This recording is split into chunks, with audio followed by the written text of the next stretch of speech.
The words hit me like a slap, sharp and burning. Everyone smiled, nodded, and moved on. Not one correction, not even from my mother. It was as if the room had collectively agreed to rewrite history, to erase me as neatly as Vera had shredded that check. I froze, fork halfway to my mouth, heat rushing to my ears. For a heartbeat, I thought I might say something, clear my throat, declare myself, actually, I'm the one who's worn the uniform for 8 years. The one who bled and sweated while you sat here carving up what wasn't yours. But I didn't. Instead, I lowered my fork, lifted my glass of water, and swallowed the scream clawing inside my throat. Dessert came, local gossip followed. College acceptances, property taxes. My name wasn't spoken once. My chair felt colder than the rest, as if the room itself had turned its back. When it was over, I slipped outside alone. The air was sharper now, the kind of cold that doesn't just touch skin, but seeps bone deep. I sat on the steps, knees pulled up, and pulled out the check from my wallet. Crisp, government issued. A simple piece of paper, stamped with the seal of the VA. Proof, recognition, a whisper of the sacrifices they wanted to erase. My name, printed clearly, Rosalind M. Mercer. I traced the letters with my thumb and whispered it aloud to the night air, so softly it was more to myself than to anyone else. So this is what coming home looks like. I didn't sleep much that night. On the lumpy cushions of the love seat Vera had thrown a blanket across. I stared at the ceiling, body aching not from the cold or discomfort, but from the weight pressing down on my chest. A heaviness I hadn't known I was carrying, until the shift of being unwelcome made me feel it all at once. By the time dawn dragged the sky from black to bruised gray, I was already dressed. I tied my hair back, pinned it tight, the same way I had before every briefing overseas. Precision was control, and control was survival. Down the hallway, I heard the clink of dishes, the low murmur of a morning news anchor, discussing icy roads. I didn't pause in the kitchen doorway. I didn't greet Vera. She was sitting at the counter, coffee cup in hand, like she'd always owned the morning, and in that silence, I knew she thought she'd already won. The next morning, Vera sat perched at the kitchen counter like a queen in her throne, cup of coffee steaming in one hand, her thumb flicking lazily across the screen of her phone with the other. She didn't glance up when I passed by. No acknowledgement. No, good morning. I might as well have been another shadow in the hallway. I didn't slow down, didn't give her the satisfaction of eye contact. My boots whispered across the floor, and then I was outside, the air biting against my face with a clean winter sting. The streets were hushed at that hour, the kind of half-light where even familiar corners seemed uncertain. A couple of cars whispered down the road, their headlights cutting through the gray mist. One jogger in a fleece zipped past, earbuds in, breath puffing in steady clouds. The empty bus bench caught my eye, the same one I had stepped off yesterday, heavy with expectation and dust. Its silence pressed at me, like it wanted to remind me of all the names never called.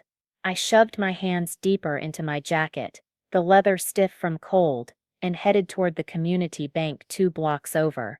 Vera's bank, of course it was hers, a tidy glass-fronted institution with polished tiles and polished smiles. I had looked it up months ago when I was still overseas, planning, no rehearsing, my return.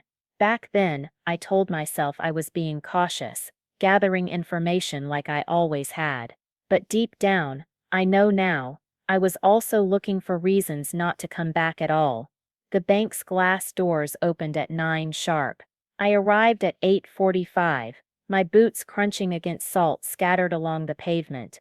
I lingered across the street, watching the building wake. A woman in a navy blazer approached from the side, key dangling, unlocking the employee entrance with brisk efficiency. A younger man, hair slicked, carried in 2 brown paper bags that smelled faintly of bacon and grease, breakfast for the staff, no doubt. The lobby lights flickered on in stages, buzzing softly until the whole place glowed sterile and ready. I scanned each face that entered. Vera never came through the front, which told me she was already inside, tucked behind the polished counters like a spider waiting in its web. When the clock ticked to 9, I crossed at the light and stepped into the warmth of the lobby, just as the main doors released with a hydraulic sigh. The air was heavy with printer toner and lemon cleaner, manufactured cleanliness, the kind that masks chaos behind a smile. A receptionist perched at the front desk, her lipstick perfect, her voice rehearsed. "Good morning, what can we help you with today?" I met her polite eyes without hesitation. "I need to cash a Treasury-issued disability check. I've got my VA identification and driver's license with me." Her smile held, professional, detached. She slid a slip across the counter. "If you'll just fill this out, we'll have someone assist you shortly." I nodded, took the slip, and sat down in one of the vinyl chairs lined up like soldiers along the wall. The lobby filled slowly with the low hum of morning life. A man with a toddler balanced awkwardly on his hip. An older woman shuffled in with a walker, moving carefully, as though the floor might shift beneath her. A couple sat near the corner, their whispers sharp, their hands slicing the air in arguments they didn't want overheard. The moment stretched, each one humming with a tension I felt in my bones. And then it came, my name. "Rosalind Mercer?" The teller's voice was bright, almost musical. I rose, the folder tucked under my arm. My gaze shifted to station 3. And there she was, Vera. Her eyes locked on mine, and for a heartbeat, I searched for something: recognition, guilt, surprise. Anything, but her face was stone. Not a blink, not a twitch. Just a faintly polite smile, as if I were a stranger who had wandered in off the street. She motioned me forward with one manicured hand. I crossed the tiled floor slowly, my steps echoing in the cavernous room. When I reached her window, she greeted me with that smile stretched just a little too tight. "Morning," she said. "How can I help you?" No trace of family in her tone, no acknowledgement that we had shared Thanksgivings, summers, blood, just a teller to a customer. I didn't bother with pleasantries. I set my folder down, sliding the check across the counter along with my identification. My voice was even. "This is a VA disability check, issued last week. I'd like to cash it." Her eyes flicked down to the paper, lingered for only a second, then lifted back to mine. A shadow of amusement curved her mouth. "This looks off," she said, casually, though her tone carried a deliberate edge. "Did someone print this for you?" The words scraped across my nerves like glass.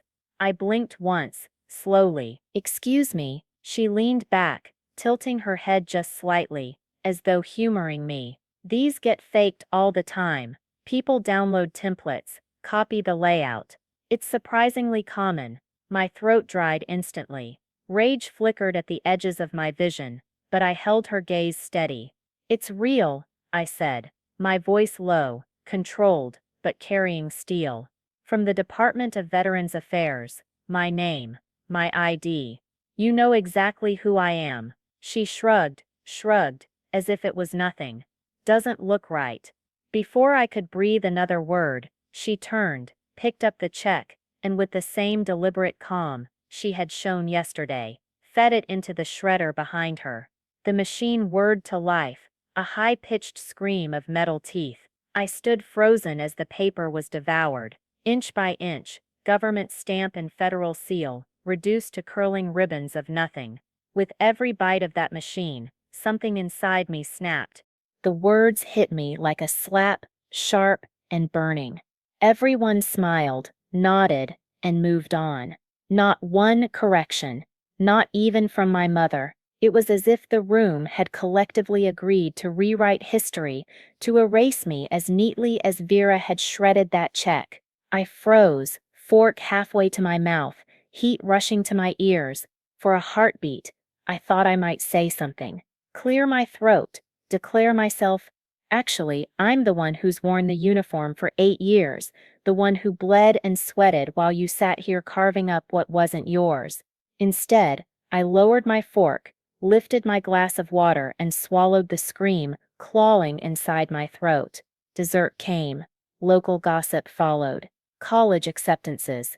Property taxes. My name wasn't spoken once. My chair felt colder than the rest, as if the room itself had turned its back. When it was over, I slipped outside alone. The air was sharper now, the kind of cold that doesn't just touch skin but seeps bone deep. I sat on the steps, knees pulled up, and pulled out the check from my wallet. Crisp, government issued. A simple piece of paper, stamped with the seal of the VA, proof, recognition. A whisper of the sacrifices they wanted to erase. My name, printed clearly, Rosalind M. Mercer. I traced the letters with my thumb, and whispered it aloud to the night air, so softly it was more to myself than to anyone else.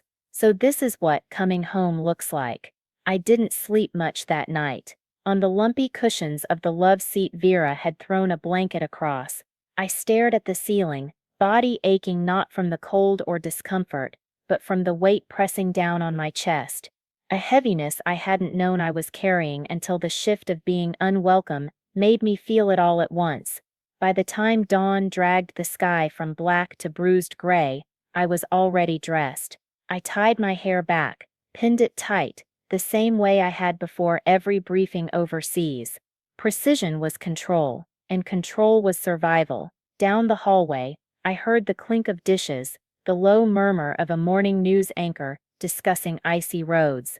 I didn't pause in the kitchen doorway. I didn't greet Vera. She was sitting at the counter, coffee cup in hand, like she'd always owned the morning. And in that silence I knew she thought she'd already won. The next morning, Vera sat perched at the kitchen counter like a queen in her throne, cup of coffee steaming in one hand, her thumb flicking lazily across the screen of her phone with the other. She didn't glance up when I passed by. No acknowledgement, no good morning. I might as well have been another shadow in the hallway. I didn't slow down, didn't give her the satisfaction of eye contact. My boots whispered across the floor, and then I was outside, the air biting against my face with a clean winter sting. The streets were hushed at that hour, the kind of half-light where even familiar corners seemed uncertain. A couple of cars whispered down the road, their headlights cutting through the gray mist. One jogger in a fleece zipped past, earbuds in, breath puffing in steady clouds. The empty bus bench caught my eye, the same one I had stepped off yesterday, heavy with expectation and dust. Its silence pressed at me, like it wanted to remind me of all the names never called. I shoved my hands deeper into my jacket, the leather stiff from cold, and headed toward the community bank 2 blocks over. Vera's bank. Of course it was hers. A tidy glass-fronted institution with polished tiles and polished smiles. I had looked it up months ago when I was still overseas, planning, no rehearsing, my return. Back then I told myself I was being cautious, gathering information like I always had, but deep down, I know now, I was also looking for reasons not to come back at all. The bank's glass doors opened at 9 sharp. I arrived at 8:45, my boots crunching against salt scattered along the pavement. I lingered across the street, watching the building wake. A woman in a navy blazer approached from the side, key dangling, unlocking the employee entrance with brisk efficiency. A younger man, hair slicked, carried in 2 brown paper bags that smelled faintly of bacon and grease, breakfast for the staff, no doubt. The lobby lights flickered on in stages, buzzing softly, until the whole place glowed sterile and ready. I scanned each face that entered.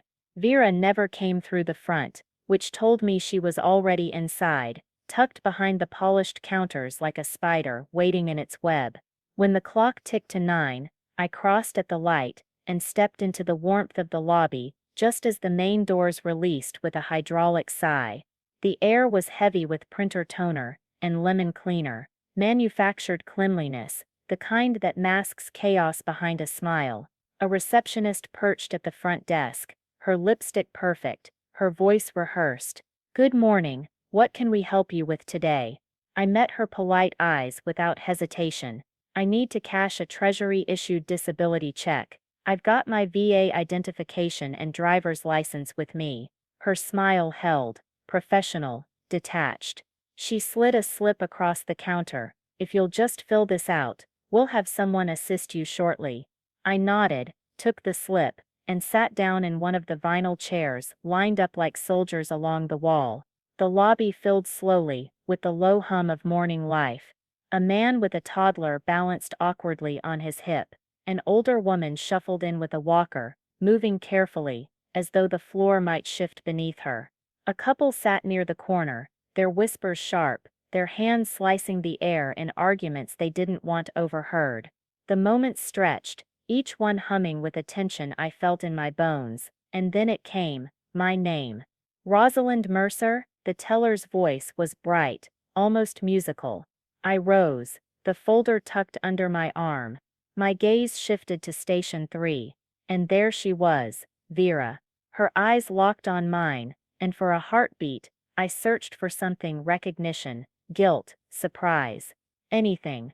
But her face was stone, not a blink, not a twitch, just a faintly polite smile, as if I were a stranger who had wandered in off the street. She motioned me forward with one manicured hand. I crossed the tiled floor slowly, my steps echoing in the cavernous room. When I reached her window, she greeted me with that smile stretched just a little too tight. "Morning," she said. "How can I help you?" No trace of family in her tone, no acknowledgement that we had shared Thanksgivings, summers, blood, just a teller to a customer. I didn't bother with pleasantries. I set my folder down, sliding the check across the counter along with my identification. My voice was even. "This is a VA disability check, issued last week. I'd like to cash it." Her eyes flicked down to the paper, lingered for only a second, then lifted back to mine. A shadow of amusement curved her mouth. "This looks off," she said, casually, though her tone carried a deliberate edge. "Did someone print this for you?" The words scraped across my nerves, like glass. I blinked once, slowly. "Excuse me?" She leaned back, tilting her head just slightly, as though humoring me. "These get faked all the time. People download templates, copy the layout. It's surprisingly common." My throat dried instantly. Rage flickered at the edges of my vision, but I held her gaze steady. "It's real," I said, my voice low, controlled, but carrying steel. "From the Department of Veterans Affairs. My name, my ID. You know exactly who I am." She shrugged, as if it was nothing. "Doesn't look right." Before I could breathe another word, she turned, picked up the check, and with the same deliberate calm she had shown yesterday, fed it into the shredder behind her. The machine whirred to life, a high-pitched scream of metal teeth. I stood frozen as the paper was devoured, inch by inch, government stamp and federal seal, reduced to curling ribbons of nothing. With every bite of that machine, something inside me snapped. "So I deserved it?" The words slipped out of me sharper than I intended, but they landed with a weight I couldn't pull back. That finally made her look up. Vera's eyes, cold and steady, fixed on me. She didn't blink, didn't soften. "You left," she said simply, her voice flat, stripped of any nuance. "What did you expect?" I couldn't breathe. For a moment it felt like all the air in the room had been pulled into her words and sealed away, leaving me standing there with nothing to hold on to. No anger in her tone, no hesitation, not even the courtesy of pretending she felt guilt. Just that flat statement, like it was a fact carved into stone. Like I was the one who abandoned them. As if 8 years of sand, dust, missed holidays, and nights sleeping with one eye open didn't count because I hadn't come home in the way she wanted. My jaw clenched so hard I thought it might splinter, but no words came. Nothing I could say would register. Not with her, not now. I turned and walked out, closing her door softly behind me. Part of me wanted to slam it, to let the sound rattle the whole house, but I wouldn't give her that satisfaction. Back in the cluttered guest room, I dropped onto the love seat. The dim light pooled weakly in the corners, making the room look even smaller. as if it wanted to close in on me. The edges of the boxes stacked along the wall blurred as my vision swam. My hands shook, not from fear, but from a fury I couldn't let loose yet. I reached down into my left boot, the same pair that had carried me across cobblestones in Mosul, through desert storms in Jordan, through 8 years of dust and blood. Beneath the insole, carefully tucked where no one could find it, was a folded, laminated letter, my most guarded relic. I pulled it free, the plastic edges frayed from years of hiding, and opened it slowly, reverently. The words inside had been written in my father's hand, long before his final tour. I hadn't even known it existed until it came home folded inside the crisp triangle of his burial flag. Rosie, it began. If you're reading this, I'm sorry I couldn't be there when you needed me most. If you need to remember something, you are my daughter, and that means you carry our name with honor. If anyone ever tries to take that from you, don't let them. You've earned your place. Don't let anyone rewrite it. I traced the last line with my fingertip, pressing against the grooves of his pen strokes through the faded paper. You've earned your place. A sob rose in my throat, hot and tight, but I swallowed it down. I wasn't going to cry. Not tonight. Not for them. Instead, I set the letter gently on the arm of the couch. From my duffel, I pulled out a notepad and pen. My hand hovered only a second before it started moving, scrawling names, dates, details, every piece of proof I had, threads of a story they wanted erased, pulled together in black ink. When I finished, I picked up my phone. The message I sent was short, sharp, and stripped of pleasantries. I need a favor. Urgent. Silas called back in less than 2 minutes. His voice was the same steady tone I remembered from years ago, calm even in storms. Where are you? I told him. He was quiet a moment. Then, okay, in listening. And for the first time in over a decade, I told someone the truth, not the polite silence I'd been forcing down. Not the soldier's version that spares the ugly edges. I told him everything. The way Vera had shredded my check in front of me, like it was nothing. The way my mother sat silent while I was erased from my own family. How my medals ended up tossed onto folding tables at a garage sale. I told him how my name was stripped from the wall, my face cut from the gallery, my service swallowed into someone else's smile. Silas didn't interrupt once. He just let me spill, breathing steady on the other end. When I finally fell silent, my throat raw, he exhaled slow, like he'd been holding his breath the whole time. I'm going to make some calls, he said finally. You'll have a name by morning. A name? I asked, frowning.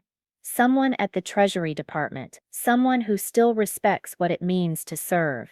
I closed my eyes, my shoulders sinking. The weight of the day pressed down heavy at last. Thank you. You don't need to thank me, Rosie. You're family to me, not by blood, but by something that actually matters. The call ended. I sat there in the dark, listening to the creaks and sighs of the old house. The walls felt alive, as though they were holding their breath, listening too. Hours passed like that. Eventually, the pale gray light of dawn leaked through the blinds, stretching across the cluttered floor. There was no trumpet, no fanfare, no ceremony, just me, alone with a letter from a dead man who still believed in me more than anyone alive. Vera's words, flat and dismissive, echoed in my head even now. Careful who you bark at. They hovered behind me like a buzzing fly. I couldn't swat away. If she thought that would shut me up, then she had never really known me at all. I didn't go straight back to the house after that. I walked. Downtown Missoula wasn't much, but when anger eats at you, even 4 blocks stretch into miles. The afternoon air was dry and cool, tinged with fallen leaves and faint wood smoke. My boots scuffed the sidewalk. As I passed storefronts I'd once known, all replaced by glossy signage, new names, fresh owners.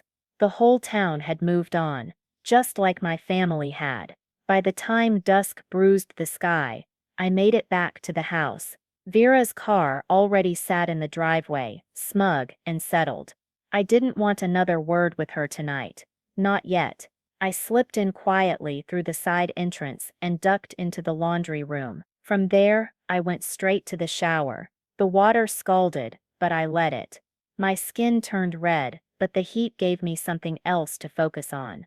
My jaw still ached from being clenched so long, my temples drumming with the rhythm of fury I hadn't been allowed to unleash. I didn't eat, didn't pass through the kitchen.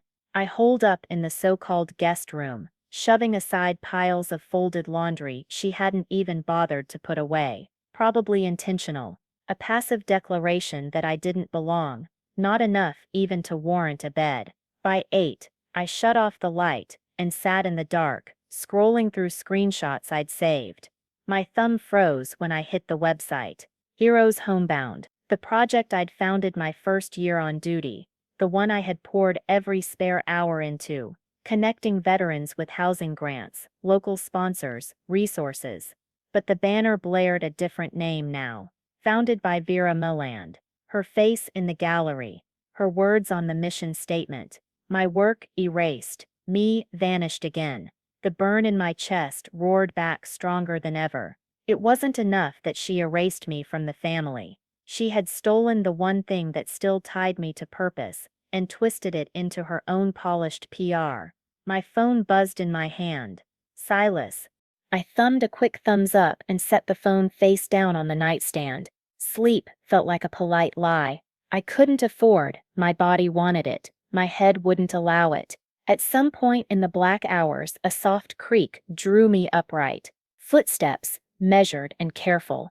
Vera. I could recognize that gait anywhere, the cautious shuffle of someone who always hopes not to be seen while they rearrange other people's lives. She paused outside my door, then moved on.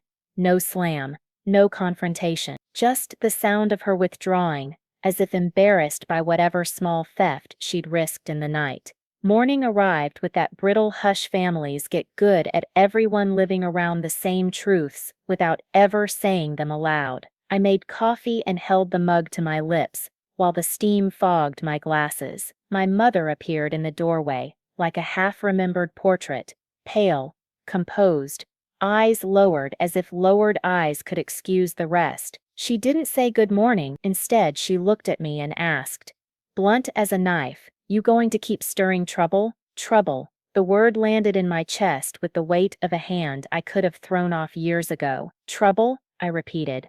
Slow. You embarrassed me in public. You erased me from something I built. That project, Heroes Homebound, was mine. Her sigh smelled of detergent and old reasons. Sometimes you just need to let things go, Rosalind, she said. You're back now. Be grateful you're safe. Be kind. Be kind. The phrase felt like mortar over a cracked foundation. I looked her straight in the eye.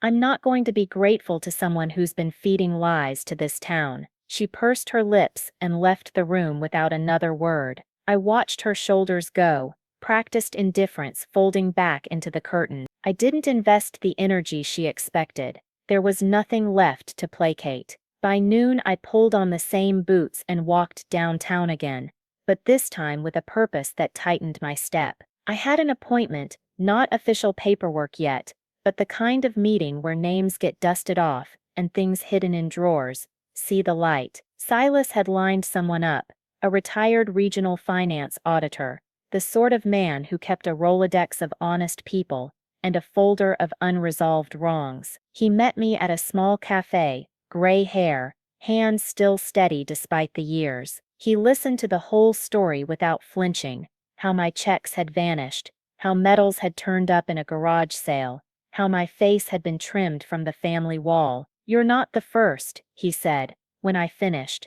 But you're one of the few with proof. I put my documents on the table, screenshots, old emails, the photo of Vera on the Heroes Homebound site with my notes in the margins. He took it all in, nodding, making tight, efficient notes. He handed me a business card with a name from the Office of the Inspector General, and a quiet piece of advice: let them handle it.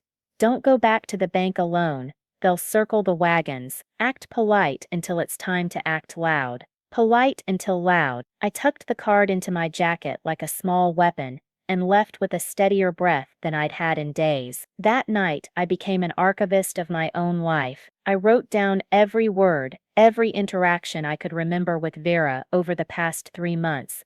Dates, times, who'd been present, every slip of paper that proved the theft. I built physical folders, then mirrored them digitally, encrypting the files, printing copies, labeling everything twice. Proof wants to be tidy, so I made it so. 2 days later, Missoula hosted a community resource fair. Same hall, different banner, the kind of event where smiles and brochures shuffle like currency. Vera was there, of course front and center beneath a glossy banner that co-opted the slogan I'd coined 4 years earlier. Her face beamed from the promotional photos. Her name was on the program. She stood next to the exact booth I'd once staffed, handing out pamphlets as if the work had always been hers. She spotted me the moment I stepped in. I walked up like I owned the ground, not angry, but not docile either. The smile on my face measured and controlled, close enough to be heard. I leaned in and said, quiet and deliberate, "You've stolen a lot." Her smile never faltered. "No one believes the angry vet Rosie," she said. "Syrupy and small. Careful who you bark at." "I'm not barking," I answered. "I'm documenting." She didn't respond. She was already practiced at being untouchable in public. Camera-ready condolences, staged warmth, the civic smile that hid messy hands. I collected myself and walked away, every step a kind of rehearsal for the louder part. Back at the house that night, I printed 2 copies of every file, one for me, one for the people who would tip the scales. I organized the documents into labeled folders: checks and IDs, medals and sales, website and PR, witnesses and statements. I sealed one set in an envelope, meant for the Inspector General. The other I tucked into a lockbox.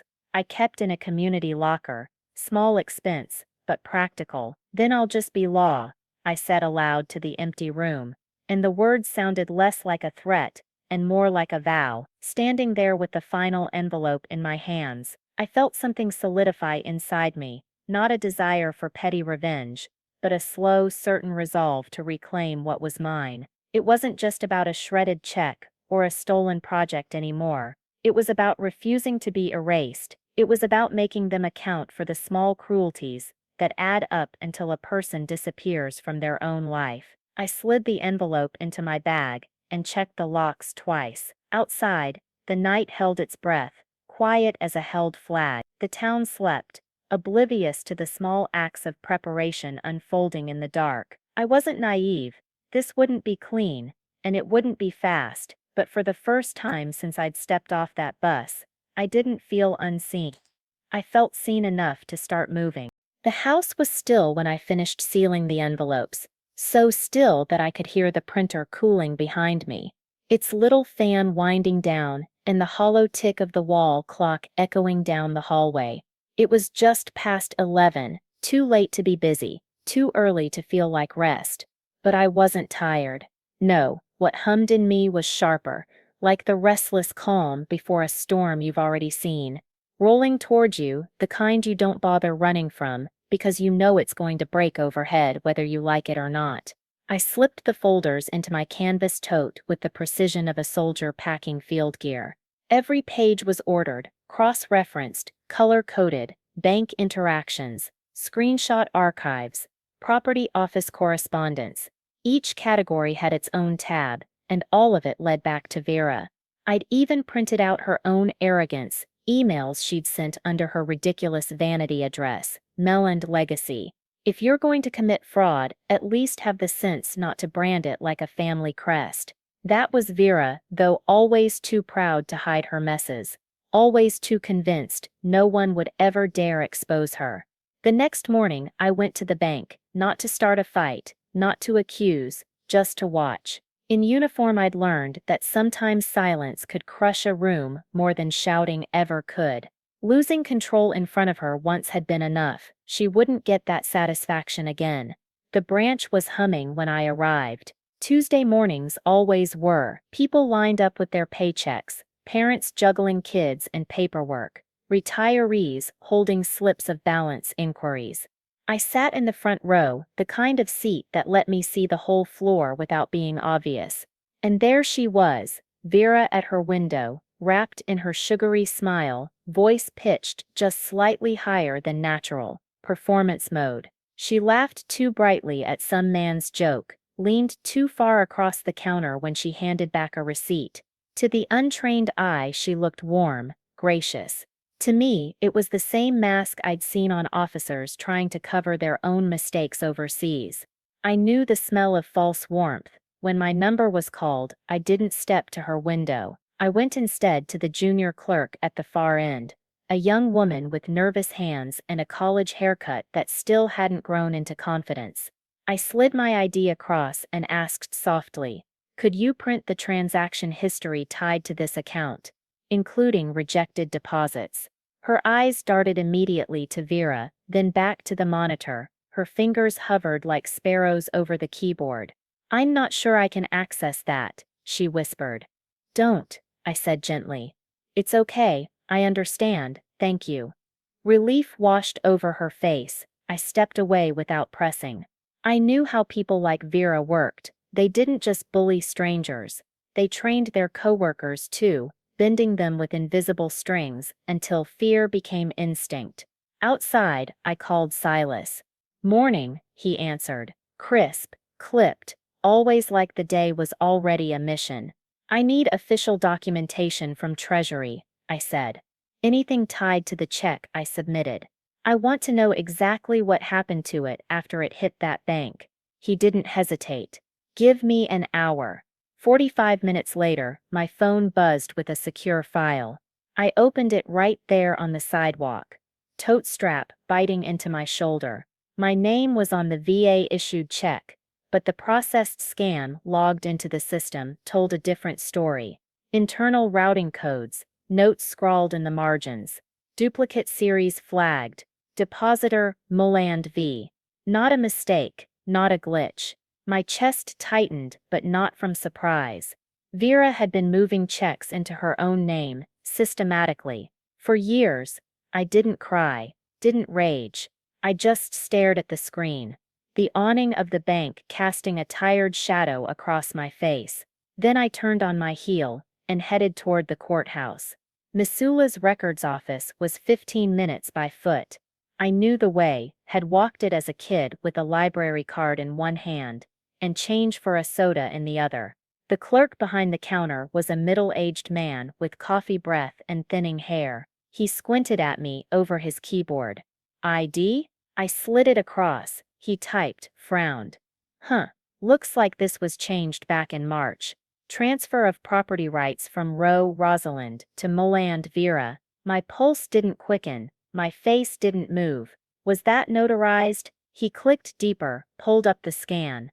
I leaned over the counter, eyes locked. The signature wasn't mine. Close enough to pass to a stranger, but not mine. "I never signed that," I said flatly. He hesitated, uncomfortable. "It says the document was hand-delivered, notarized by a family member. No legal dispute was filed at the time. Can I get a certified copy?" He nodded. $2 a page." I handed him a 5. When he returned, I folded the copy carefully, tucking it beside my phone in the tote.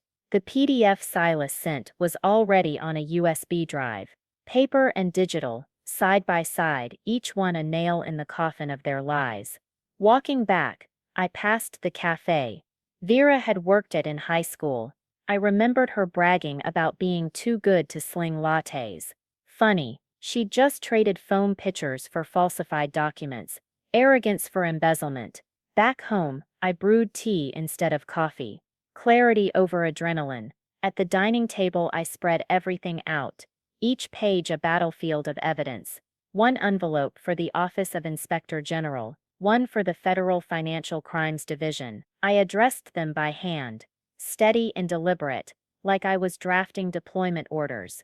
My hands didn't shake, my heart didn't race. The paper spoke for me. Paper didn't lie, not the way people did. As I sealed the final envelope, I whispered it again, the words tasting less like fury and more like promise. "If I'm not blood to them anymore, then I'll just be law. The following Monday dawned like any other: quiet streets, pale sky, but underneath, the day throbbed with something electric. I was up before the sun, not because of habit, but because necessity sharpened my edges. By 6:42 I was dressed: plain jeans, neutral sweater, low boots, nothing flashy, nothing confrontational. My military ID and every supporting document were tucked into a worn leather bag across my chest. I didn't need dramatics. I had proof. I skipped breakfast, drank only water. By 8:15, I was walking past the old flower shop, its windows glowing warm, petals already arranged in glass jars. A woman walked her dog. We nodded to each other. For a brief second, Missoula felt like Missoula again. Then I saw the bank. Unassuming as always. Today it felt like the center of gravity. At 8:26, I sat on the stone bench outside, bag in my lap, sweater tugged by the breeze. Employees trickled in around 8:40. Delivery vans unloaded boxes. By 8:57, the doors clicked open for the day. I walked in with the cluster of customers, blending into the rhythm: printer toner, lemon cleaner, the musty ghost of old carpet. It smelled the same, and there she was. Vera, headset in place, lipstick perfect, performance smile plastered on. She hadn't spotted me yet. She leaned in, laughing softly at a customer's joke, offering him a duplicate receipt. Warm, charming, exactly the mask I knew. At 9:06, the rhythm of the room cracked. Two black SUVs slid into place outside, parked with exact symmetry. Four figures stepped out: two men, two women, dark suits, sunglasses, purpose. They didn't glance around. They didn't make small talk. They moved like they had coordinates, not directions, straight toward Vera's window. The man in front, tall, broad-shouldered, built like an ex-athlete who traded stadium lights for federal audits, pulled a badge from his jacket and set it on the counter. "Miss Vera Umland?" he asked. Voice even. Her smile faltered, lips still parted from whatever pleasant line she'd been mid-sentence. "Yes," she said, though it came out thin. "I'm Special Agent Colin Reyes," he said, badge glinting under the fluorescence. U.S. Treasury Office. 2 days after the agents had walked into that bank and turned Vera's world on its head, the buzz hadn't slowed. It had only grown louder. From grocery store lines to school parking lots, her name lingered like smoke. But I didn't talk. I listened. I watched. I let the town do the work of spreading the truth. I didn't expect what came next to fall into my lap so quickly. Thursday morning, while waiting for the kettle to whistle, I checked my email. Buried between junk and alerts was a message from Silas. No subject, no greeting, just a single line: internal footage courtesy of a sympathetic ex-employee. A file was attached. I downloaded it slowly, my hands hovering above the keyboard as if they already knew what I was about to see. The video opened with the grainy, time-stamped feed of the bank's surveillance cameras, the silent monotony of ordinary transactions. Then the angle shifted. There she was, Vera at her station, my check in her hand. Her face wasn't smug or smiling this time. She looked annoyed, like she was dealing with a child or a persistent salesman who didn't know when to quit. I slid into the chair across from the judge and let the room breathe around me. The hum of the fluorescent lights, the faint tick of a clock, the scratch of a pen from some clerk down the hall. The cold paper in my folder felt steadier than any comfort I'd been offered in the last month. When the judge looked up, his face was politely neutral, the kind of careful face people wear when handling things that smell like trouble. "Miss Rowe," he said, folding his hands. "Counsel?" I rose out of habit, the motion so ingrained it felt automatic.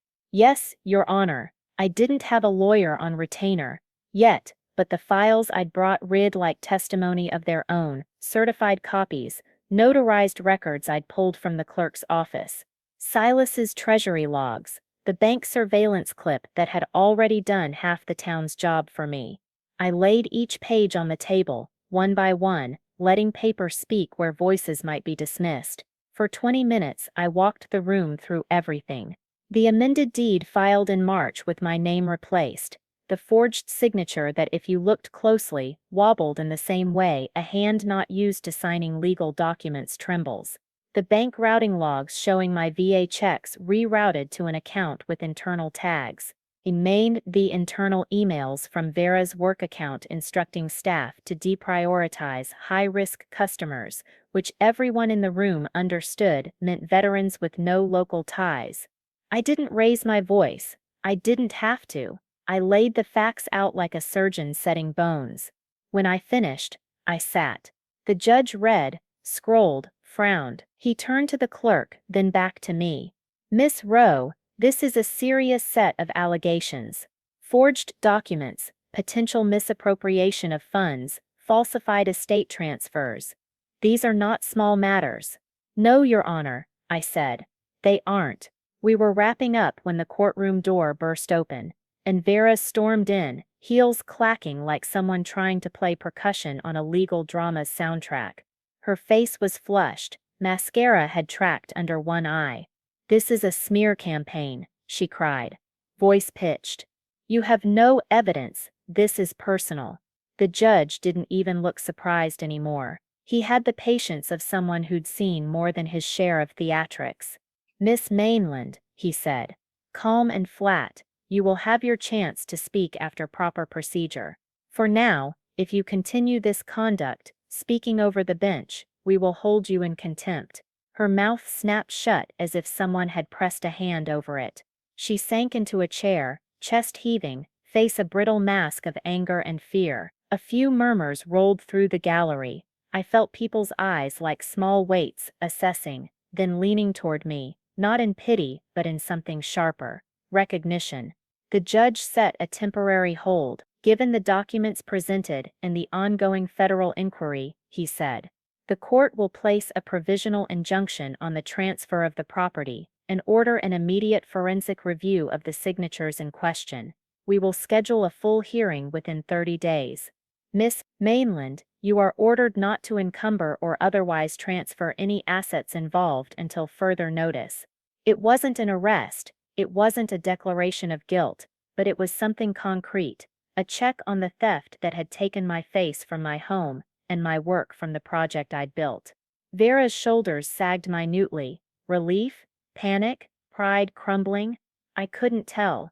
After the judge adjourned, people drifted forward. Leora found me first, eyes rimmed with the flush of someone who'd just done the right, dangerous thing. She reached across the table and squeezed my hand with a kind of fierce, practical sympathy only people who'd weathered institutional intimidation seemed to have. You did what you had to, she said softly. We just needed someone to stand and point. Others came too, quiet words, grateful nods, the kind of small civic kindness that rebuilds lives over time. The woman with the Vietnam widow pin touched the sleeve of my jacket and told me, you made them look. Sometimes that's enough. It hit me harder than I expected. Enough. Not everything, not vengeance, but enough to force the town to see what it had been ignoring. Outside, the sky was that lean, washed blue that feels cleaner after a storm. A few people slowed as I walked past. Someone I didn't know gave me the brief private nod of fellow service that meant I see you. The relief I felt wasn't triumphant. It was practical, like loosening a strap that had been cutting into my shoulder. The load was lighter, not gone, but lighter. Back at my car, I looked at the folder one more time. The printouts, the emails, the video stills. Each page was proof that erasure could be reversed, that facts could reassert themselves over lies. I didn't smile, not yet, but I felt something settle into place inside me. Resolve sharpened into something official. I'd brought a town and a legal system to look where they'd refused to before. The federal agents were doing their job. The court had put a hold on what could be taken. My community was waking up. There would be more days in rooms like that one. Depositions, forensics, angry emails, lawyers sniffing opportunity. There would be people who'd try to rewrite the narrative again, quieter, more insidious. But for the first time since I'd stepped off that bus, I knew the shape of what I would do next. I had my father's letter in my duffel, Silas at my back, Leora's quiet courage, and a town that was starting to remember who I was. I started the car and drove slowly down the courthouse street. The river glinted in the distance, steady and indifferent to headlines. My throat felt tight, but not from a scream this time. It was the tightness of someone who'd been granted a small, necessary thing, the right to be heard. The gavel struck like a final heartbeat. The heir of record remains Rosalind Rowe, the judge said, his voice flat and unforgiving. Any documents submitted after 2023 are void. All related transactions, including property transfers, are hereby frozen pending further investigation. His eyes shifted, deliberate and unblinking, straight onto her, onto Vera. I caught the faintest flinch in her shoulders, the way her jaw tightened as if to keep her composure from slipping. Then the judge's voice hardened. If you attempt to interfere again, you'll be held in contempt. I didn't gloat. I didn't grin or rise up triumphant.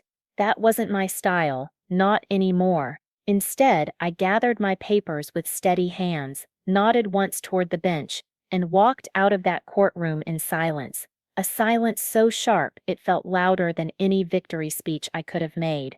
My footsteps echoed down the marble hall like the punctuation at the end of a long, bloody sentence. I didn't go home, not yet. That evening, the old Veterans Hall downtown was hosting an appreciation ceremony. It wasn't for me. It had been planned months before, long before this ugly war of signatures and betrayals began. But I went anyway. Maybe I needed to sit in a room that wasn't poisoned by family lies. Maybe I just needed to hear voices that carried something honest. There was no grand stage, no velvet curtains, just a small raised platform, rows of folding chairs, and the quiet dignity of men and women who had lived through more than most could ever carry. Their stories were stitched into the fabric of the country, even if no one bothered to read the threads anymore. I found a seat near the back, close enough to see, far enough to breathe. The event moved with polite efficiency. Flag ceremony.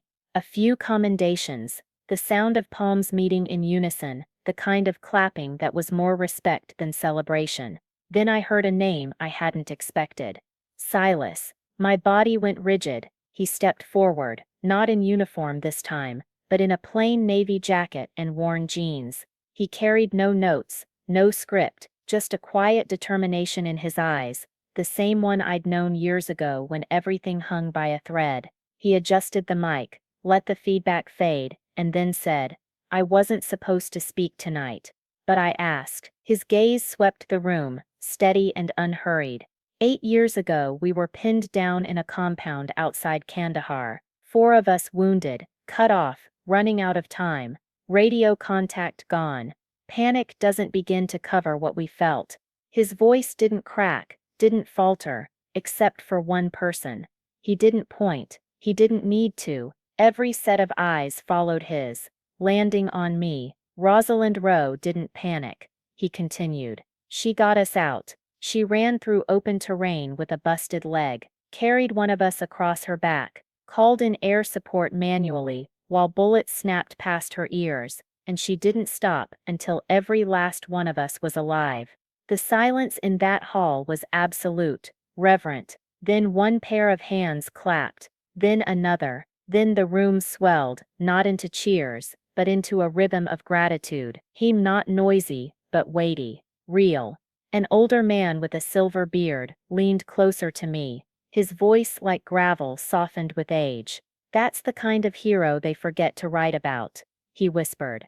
I couldn't answer. My throat was tight, my eyes burning in ways I didn't want anyone to see. I managed a nod. That was all. After the ceremony, a few strangers came to shake my hand. A woman pressed a small American flag pin into my palm and smiled faintly. "I remember your father," she said softly. "You've got his eyes." I carried that pin with me as I walked home through the cooling dusk. Street lamps blinked on one by one as if guiding my steps. When I neared the old family house, her house now, at least on paper, I slowed. A single porch light glowed faintly through the curtain-drawn windows. She was inside.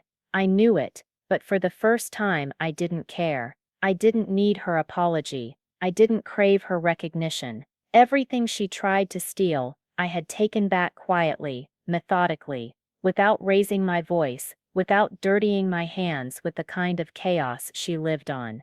That was the difference between us. I kept walking, no fanfare, no spotlight. Just me, my shadow, and the quiet victory of knowing no one, not her, not anyone would ever steal my name again. 3 months slipped by, 3 months since the judge's gavel came down, since Silas stood in that hall and wrote my name back into the memory of people who mattered, since I walked away from a family who thought they could erase me, only to discover I had everything I needed in my own 2 hands. Missoula felt smaller now, but not in a suffocating way, more like a town finally back within my grasp, familiar again, livable again. I'd moved north, 30 minutes outside of town, just past the edge of the lake. A friend of my father's, long gone now, had left behind a weather-beaten cabin, nothing grand, nothing anyone would covet, but it was mine. I poured part of the settlement money into fixing it up. A solid roof, a steady foundation, insulation against the cold that crawled in from the water. No granite countertops. No polished steel, just wood that breathed and walls that didn't echo with judgment. That was enough.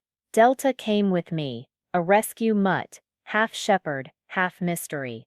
She followed me everywhere, by my heel, across the porch, down to the water's edge. She barked at deer, but never at people. I trusted her instincts more than I trusted most folks anyway. Mornings were quiet. I'd rise with the fog still pressed against the windows, brew a strong black coffee, and sit outside while the sun inched its way through the trees. Sometimes I'd wander down to the shoreline, skimming pebbles just to hear them break the silence. Inside, on a shelf near the stone hearth, I kept a glass box. Inside it sat a folded flag, a unit patch, my father's dog tags, and my first set of medals. They didn't need to be displayed to anyone else. They were mine, a silent record of what mattered. Life narrowed down to essentials. No one asked questions. I didn't give stories unless someone had earned them, but one afternoon, mid-December, the phone rang. A woman I hadn't spoken to in years, an old family friend still close to my mother. She kept her voice light, but I could hear the hesitation under it. "They're having a Christmas Eve dinner," she said. "Just thought I'd pass along the invite." I said nothing, letting the quiet stretch. She rushed to add, "It's up to you, of course, but your mother asked that you know, did Vera?" I asked finally, a pause. Then, "She's not saying much these days. Keeps to herself mostly." I thanked her, hung up, and never dialed back. Instead, I lit a single candle that night. I unfolded the laminated letter, the one my father wrote me before his last tour, the one I'd carried in my boot through more missions than I could count. I didn't need to read the whole thing. I knew every word, but the last line always pulled me back. "You've earned your place. Don't let anyone rewrite it." I whispered it into the flickering light. "I made it, Dad, not home, but somewhere I can breathe." I stepped outside. The sky stretched wide and clear, uncrowded. Stars hung like quiet sentinels. The air smelled of pine and frozen earth, crisp and honest. Delta stirred behind me but didn't follow. She seemed to know this moment was mine alone. I didn't think about Vera much anymore. Occasionally whispers reached me. She'd lost her job, blacklisted by the banks, car repossessed, living with her aunt. Folks thought I'd want to hear those updates, as if her downfall would sweeten my victory. But it didn't, because justice isn't always loud, it isn't always sweet. Sometimes justice is simply the absence of fear when you walk into a room. Sometimes it's not needing to answer when the phone rings. Sometimes it's silence, clean, deep, real. That's what I had now. Of course, scars remain. I still woke from dreams of desert heat, burning metal and pounding adrenaline. Other nights I dreamed of that bank lobby, the shredder chewing my check while no one spoke a word in my defense. But when I opened my eyes, I wasn't under her roof anymore. I wasn't standing in her shadow. I was in my cabin with Delta at my side, and my own name intact, and that more than anything made the difference. I kept a journal, not for therapy, not for clarity, but for legacy, not theirs. Mine. The first page bore a single line, written in a firm hand. This time I tell my own story, and I do it every day. Sometimes the ones who hurt you most aren't strangers. They're the ones who once called themselves family, but the truth always finds its way back to the surface. And silence, when wielded with patience, speaks louder than rage ever could. The snow came late that winter, drifting in soft curtains that hushed the cabin and wrapped the pines in white. I walked the lake's edge at dawn, Delta bounding ahead, her paws leaving brief signatures in the untouched frost. My boots crunched steady, each step a reminder that the ground beneath me was mine now, not borrowed, not stolen, not granted by anyone's mercy. I thought of Vera sometimes, but only as a shadow crossing memory's field, a figure blurred and fading at the edges.